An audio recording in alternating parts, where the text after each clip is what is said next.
Some of the greatest conflicts in history occupy a very important centre place in cultural and socio-political aspects. They are an anchor of inspiration to take from when it comes to resistance and upholding one's self-respect. Wars, just like anything else, are an integral ingredient of a functional civilization, for without it, human survival is itself an impossible task. In popular media, wars are shown to be the ideal event between good versus evil. Since that could be a case to record, wars have generally been fought for political and social purposes, at least in the real spectrum, and that concept really hasn't changed, at least since the time when humans started developing full-scale civilizations. True, wars involve violence, but even political purposes can be either good or bad. Take the case of the historical Third Servile War, where a gladiator named Spartacus rebelled against Roman rule in the southern parts of mainland Italy with the objective of freeing all slaves from the Republic. As heroic it might suggest, and heroic it indeed was among the gladiators, the Third Servile War had political repercussions not just under Roman rule, but for the next millennium as well, most notably during the Great War of 1937–45, when several eastern countries under the Soviet regime used his inspiration against the invading hordes of Nazis. In addition, the slaves under Spartacus also wanted to form up their own nation-state, as a lot of popular historians suggest. And yet, certain conflicts are purely political in nature. During the same era, and some centuries following the Servile War, Julius Caesar would annex the whole of Gaul to make it a proper Roman province. What were the reasons behind such a stand? Several speculations exist, but the clear facts tells us that Rome had ambitions in its northern neighbouring regions as well for the civilization to really spread to the rest of Europe.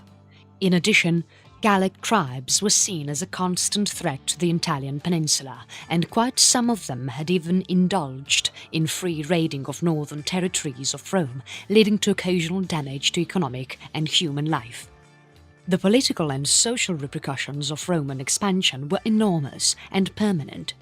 In Europe, specifically in the western portion of it that encompasses nations like Britain, France, Iberian Peninsula and of course Italy and its islands, political setups right from the level of magistrates to the establishment of political parties and working democratic organizations, including the legal system, all pretty much still relate to the organizational structure laid down by the Greeks and Romans and have their origins in them alone.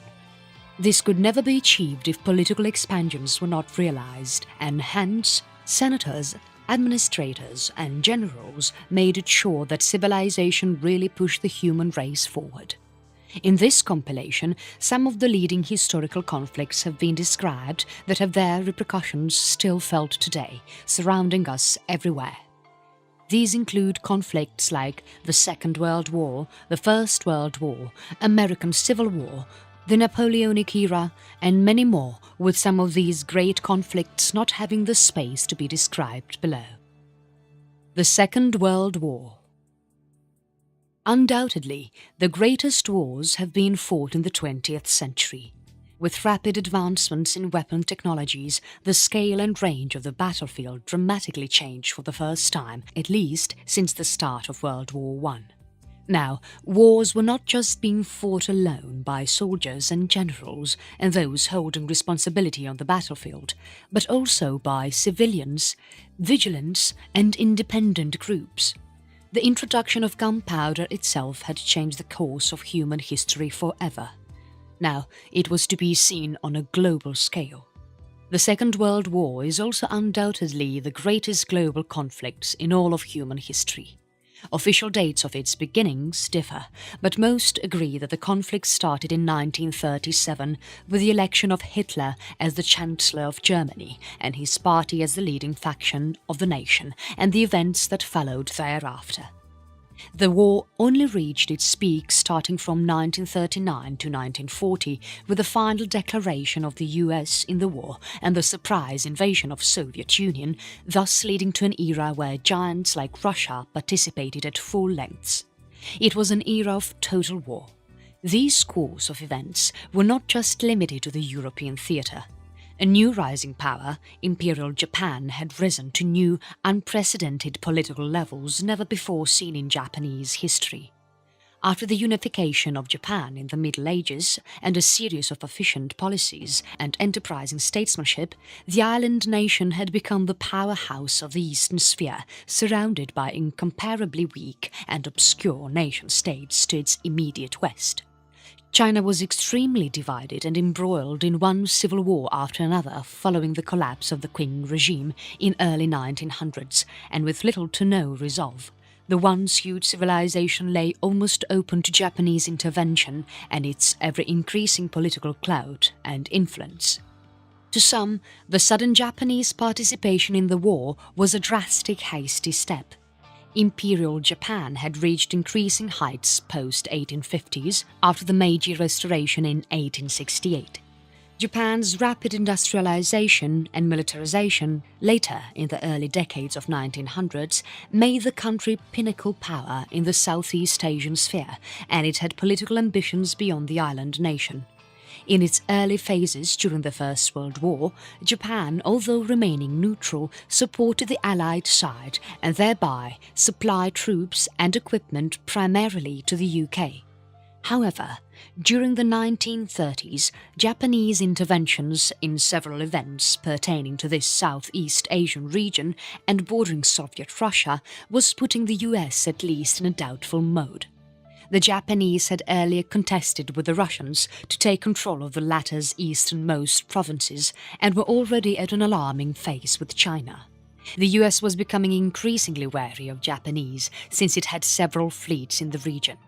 It does not need to be noted that Japanese intervention during the Second World War is still considered to be a very controversial act on the part of the imperial government. Several secret correspondence does seem to exist between the Nazis and Japanese, with the latter's governmental circles even prompting to avoid the war with the US, as it would prove devastating for the country. The US had, however, put certain economic embargoes, specifically on oil, that the Japanese thought it to be unacceptable. Finally, on 7th of December 1941, the Japanese retorted to an undeclared assault on Pearl Harbor, resulting in the deaths of hundreds of American personnel. Franklin Roosevelt in the next one day would declare war on the Japanese, and the latter would take sides with the Axis. The Second World War involved great losses to human life, as well as some of the most dynamic and permanent changes in international borders never before observed in human history. Its toll on millions and the independence of several Asian, African and Latin American nations from erstwhile colonial powers was a landmark in human history, not to forget the formation of a new international order governed by organizations such as NATO, the United Nations and the Bretton Woods Conference that would lead to a number of new economic organizations as well. All in all, around 40 million to 75 million approximate dead are estimated at the end of the war, 1945. These include civilian as well as military casualties, the highest ever recorded from a conflict. The end of the Second World War led to a number of new nations and superpowers that would decide the course of events for the next 6 decades. The total dissolution of the Empire of Britain, transformation of Imperial Japan to a democratic republic, and the division of Germany into Eastern and Western blocs, aided by the rise of America and Soviet Union as the two leading powers of the world, were its greatest aftermath. This era would also bring in a new kind of conflict, popularly known as the Cold War between two former allies, US and the Soviets. A number of Asian and African nations gained independence during this time, including the now emerging powers of India, South Africa, notable Southeast Asian powers like Malaysia and Indonesia, Philippines and Vietnam, and developed economies like Singapore and Taiping. Almost the whole of colonial Africa would become fully decolonized within the next 30 years. The First World War. Preceding the era of the Second World War, the next in list of history's greatest conflicts is World War I, also known as the First World War. The Great Wars have much similarity between them. Both wars were fought by common nations that only differed in governmental setups in the early 1900s during the onset of the conflict. The First World War was fought between the Allied powers of United Kingdom and its allies versus the Central Powers of Imperial Germany, Austria-Hungary and the then fading Ottoman Empire. The onset of the 20th century was a turbulent and dynamic era in European politics. The Bolsheviks, under the leadership of Lenin and fellow communists, had overthrown the age of Tsarist regime of Russia and established a new Soviet Union.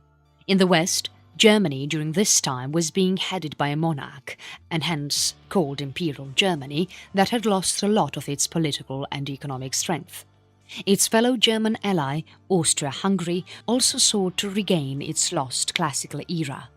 To the south, and the most notable, once powerful Ottoman Sultanate had become only a shell or a shadow of its former self. With almost all of its Middle Eastern, Eurasian and Balkan territories lost, the Sultan actively looked forward to the day when the Turks would regain their former economic and national glory. Although the conflict remained predominantly European in its engagement, its combatants involved global adversaries, with only a certain portion of Southeast Asia, Japan and China, being set aside. Almost the rest of Asia and Africa was directly or indirectly involved in the Great War, owing much to the historical perspective, since this was also a peak colonial era. Major combatants involved the UK, France, Germany, Austria-Hungary and the Ottoman Empire. Together these powers covered almost half of the known world. The newly formed Soviet Russia would remain neutral throughout, although it would by itself plan ahead for a more active participation in European politics. In the East, Japan would remain reluctantly neutral, although the to-be major power in the Second World War would supply equipment and aid to the Allied powers, specifically to the UK. The First World War is often termed as a foolish war by modern historians, citing many reasons that may be in support of the claim. In fact, the whole course of events that led to the global crisis that would claim an approximate 3.8 million lives are still seen through shock, since these events turned into a global conflict within not more than 2 months. On 28th of June 1914, the Archduke and heir to the throne of Austria-Hungary, Franz Ferdinand, got assassinated from a Serbian nationalist. The Archduke had missed assassination attempts by 6 Serbian nationalists who had assembled in Vienna during his visit to the city. Coincidentally, the convoy of the Archduke took a wrong turn to a street where another assassin was located, unknowing that the convoy would take a turn to the street. Gavrilo Princip, another Serbian nationalist and intended assassin, stood nearby where the convoy was passing from. Gavrilo, waiting for the right movement, captured the opportunity and shot the Archduke and his wife from point-blank range while the convoy was still passing forward.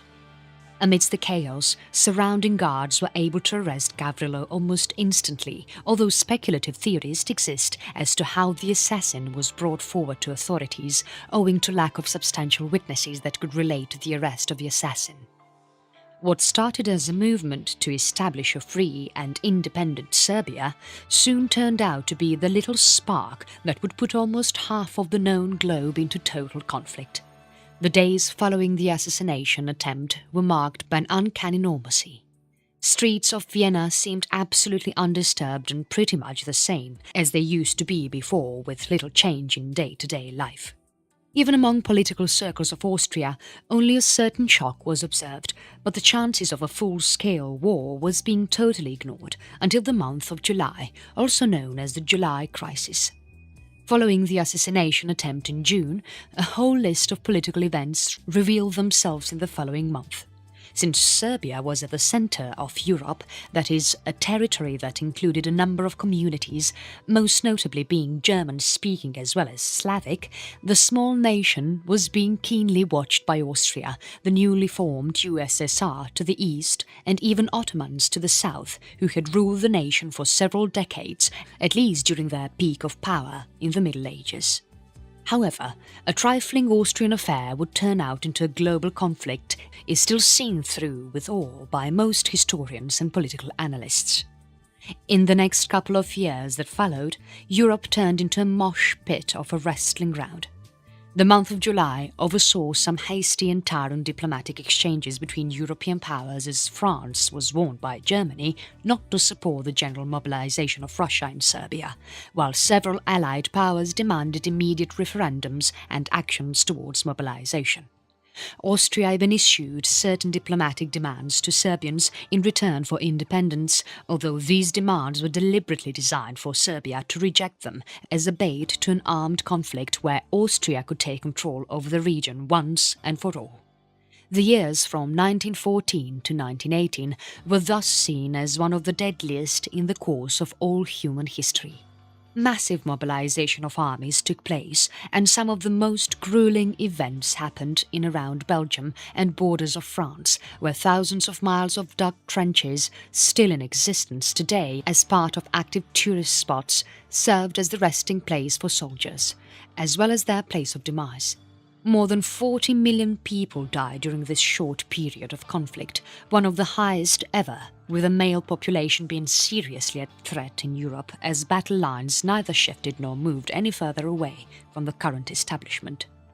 World War I was thus a total stalemate, although the Allied powers came out victorious, with such costs that permanently affected everything.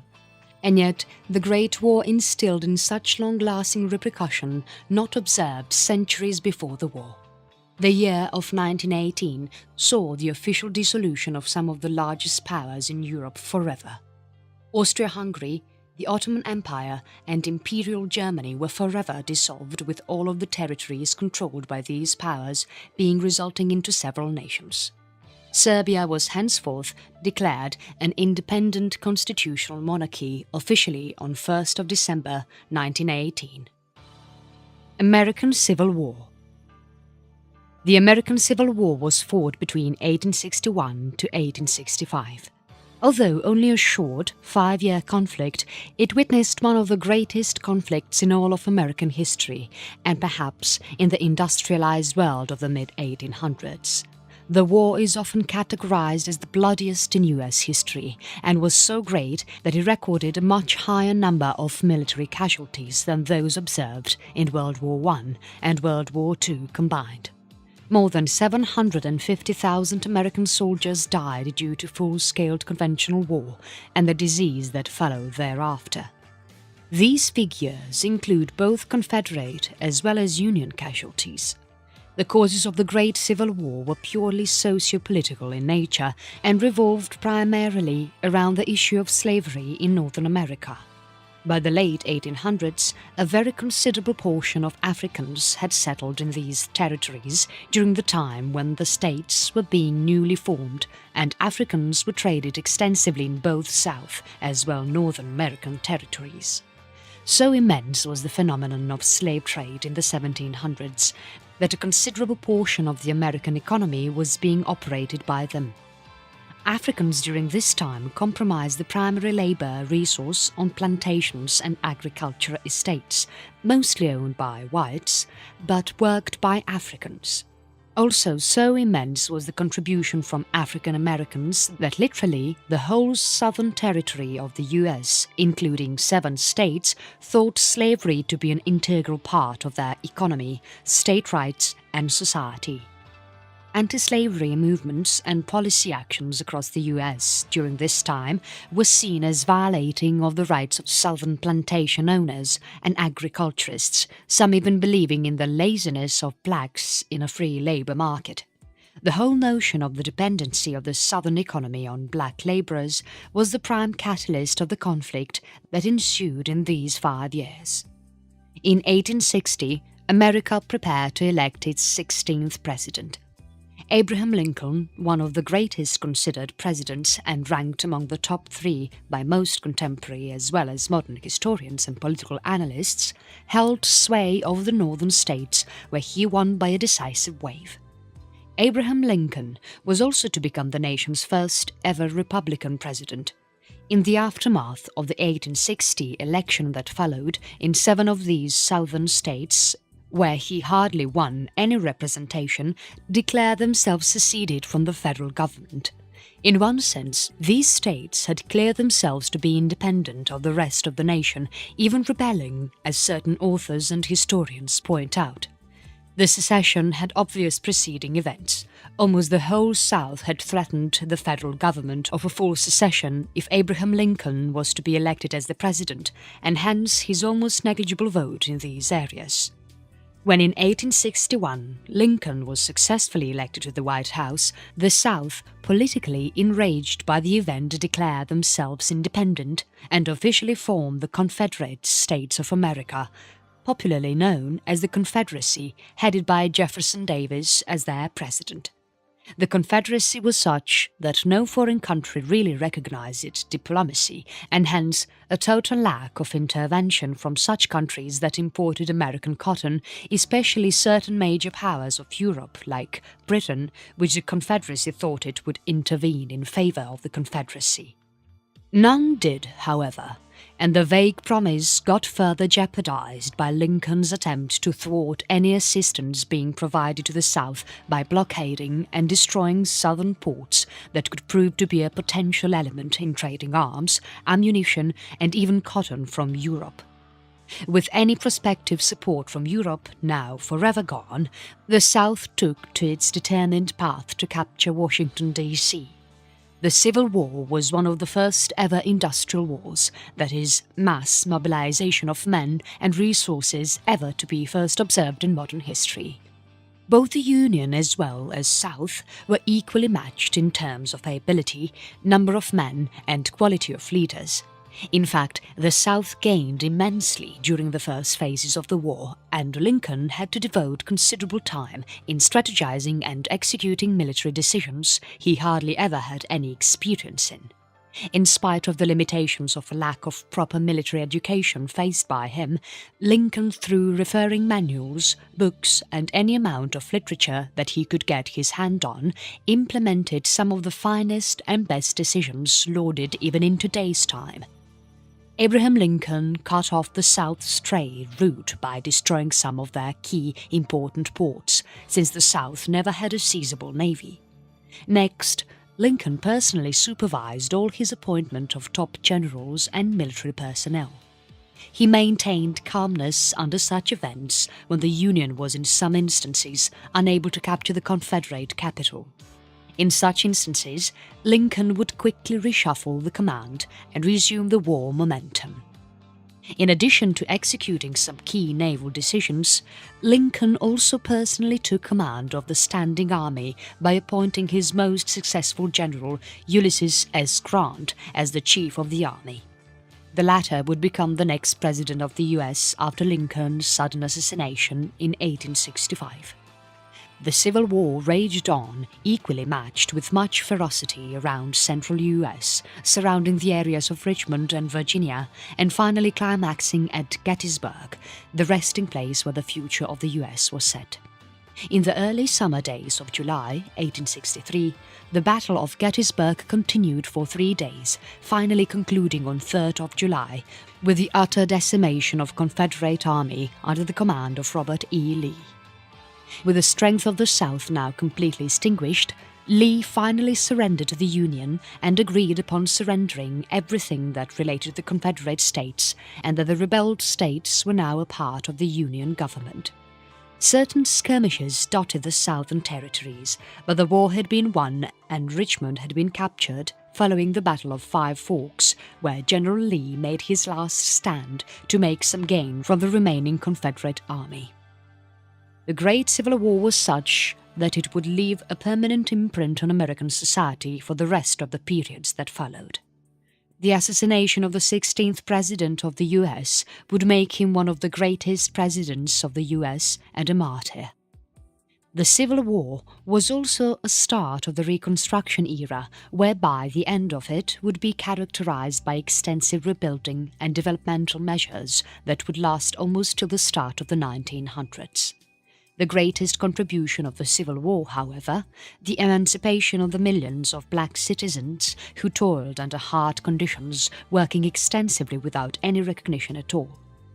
The Emancipation Act would symbolize the historic step of the assimilation of all communities that existed in the US and the century that would follow. The Napoleonic Era. The Napoleonic Wars were one of the most important events in modern European history. Many scholars suggest a lack of it could never have resulted in the independence of so many small nations, especially in the Balkans, if someone like Napoleon could have never have risen to the French throne.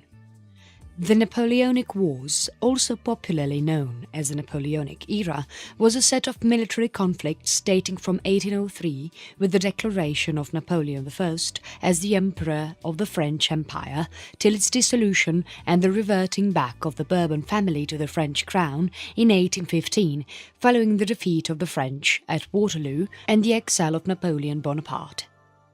The Napoleonic Era was perhaps one of the first events that would categorize itself as a global conflict, although its global scale really referred to the French conflict with the Ottomans, specifically in northern Africa, where the former controlled vast swathes of territories till the Middle East, all the way to the edge of erstwhile Kingdom of Morocco. The era remained, however, purely European in scale and historiography. Its repercussions were permanent and were felt overseas on several regions of Latin America that would be discussed later in the chapter. The Napoleonic era was one of the most turbulent in modern European history, following what the two great world wars stood for. It would also account to one of the highest ever casualties recorded in early 19th century European events. The beginning of the Napoleonic era starts with the reign of Napoleon Bonaparte, following the arrest and execution of King Louis XIV in the French Revolution.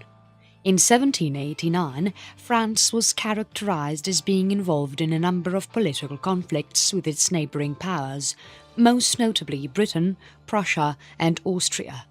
To its easternmost corner, Russia too played its part indirectly. During the late half of the 18th century, France had weakened substantially for other major powers to gain strides in the global spectrum.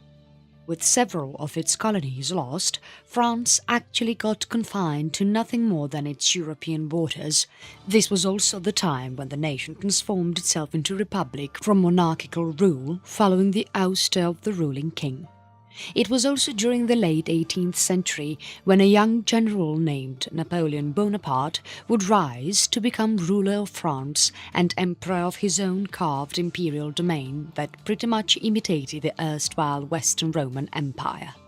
So extensive Napoleon's achievements were that quite a lot of French polity seen today got established by him, including legal codes and the French flag itself with the official motto.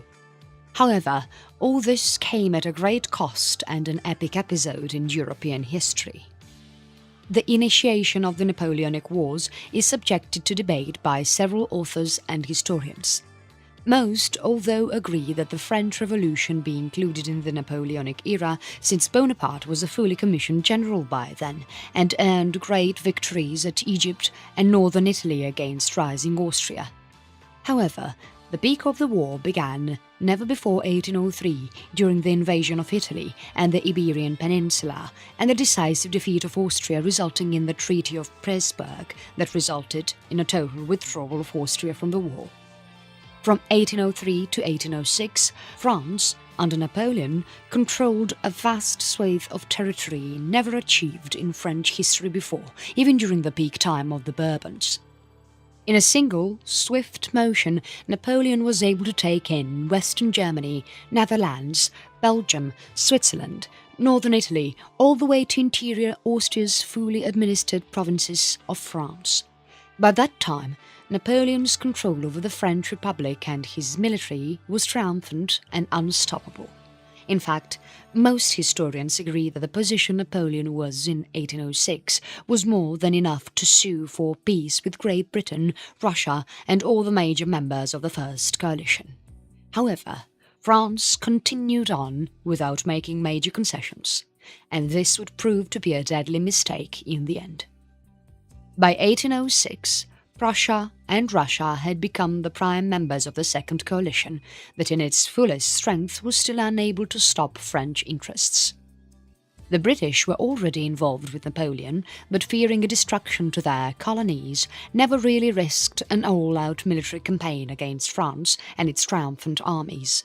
Instead, it relied on a more unconventional warfare by inflicting hit-and-run tactics, especially on French trade routes and fleets, wherever it could get its hands on. Through such events, Britain was at least able to prevent the French on gaining any foothold on its colonies, including India, that Napoleon had seriously considered in his roadmap.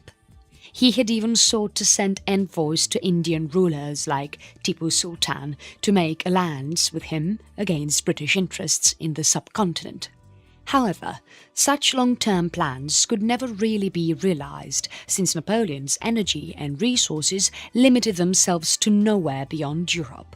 At the turn of the dissolution of the Second Coalition, France had taken Berlin and severely defeated Russian armies. The French Empire had now achieved its greatest height, with the French flag waving triumphantly almost across the length and breadth of Western Europe.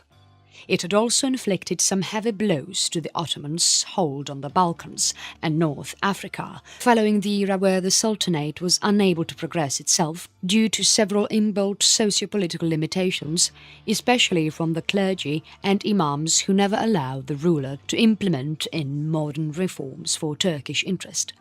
The result was an almost total hegemony of France and its revolutionary spirit.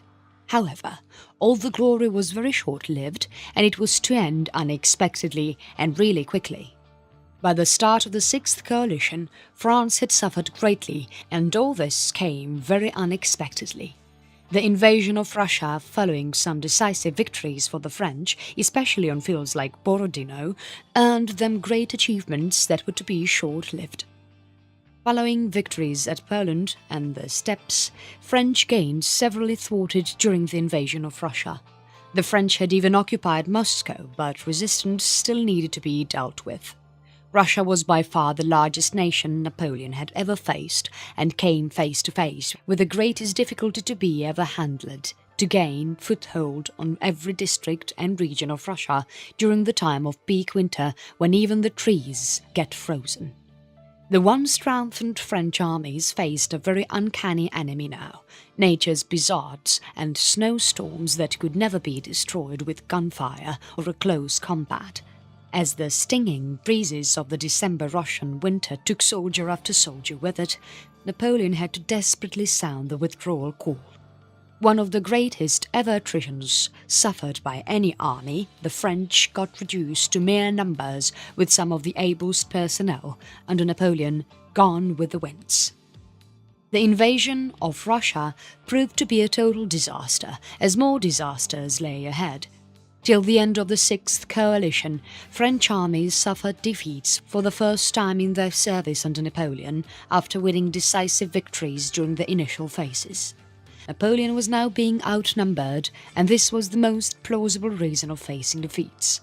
After the withdrawal at Lutzen, Napoleon had to now command on the fields of France itself, where heavily outnumbered French armies were unable to sustain themselves for long. Napoleon finally abdicated on 6th of April, 1814, and exiled to the island of Elba. For quite some time, the future of Europe was now set, although the now ebullient Allies were facing an unexpected surprise. In 1815, Napoleon left his exiled home to command France again. He surprisingly took control over French affairs in a swift motion that caught off guard the Allies, who were now at peace, and the borders of Europe redrawn to their default status. The Bourbon king was again deposed, and Napoleon declared ruler. However, the year of 1815 was exceptionally short-lived, as the French dictator would witness his last days here. Following the formation of the Seventh Coalition, Britain with its allies of Europe decisively defeated the French army and Napoleon on the historic battlefield of Waterloo, permanently sealing the deal once and for all. Napoleon would never go on to see Paris again, instead being forced to exile to the remote island of St. Helena, west of the African western coast of Namibia on South Atlantic, thousands of miles away from Europe, where he would die 6 years later. The repercussions of the Napoleonic era were permanent. Following the occupation of Madrid and the fall of Imperial Spain to the hands of French, Spanish foothold on South America fell with its falling regime. Several of the former Spanish colonies became independent, with Portugal losing almost all of its possessions in the Amazonian continent. In Europe, the effect was far less. The principles of liberty and freedom were forever born, and these were to serve as leading principles for decades to come, even during the First World War, when several Balkan and Middle Eastern nations achieved independence from their former imperial rulers. Modern-day boundaries within Europe are actually the officially set boundaries of Congress of Vienna that took place in 1815 following the defeat of the French of Waterloo. Much of modern Europe owes its place to the Napoleonic era. The conclusion that follows is that human civilization is pretty much shaped by conflict and resolution. It is still being shaped by it, as can be seen in the Middle East and Eastern Europe. In several parts of Asia, borders are still being redrawn and history is being made. Conflict is thus an inherent part of society, and no community gets shaped without it. However, as wars become more and more large-scaled with technology leading its frontiers, more rules and regulations need to be at place to legalize conflict and limit its reach so as to keep civilian life away from it. As that is a very difficult task to accomplish, it will take more resources and policy initiatives on the part of governments to tackle conflicts in more innovative and tactile manners as possible.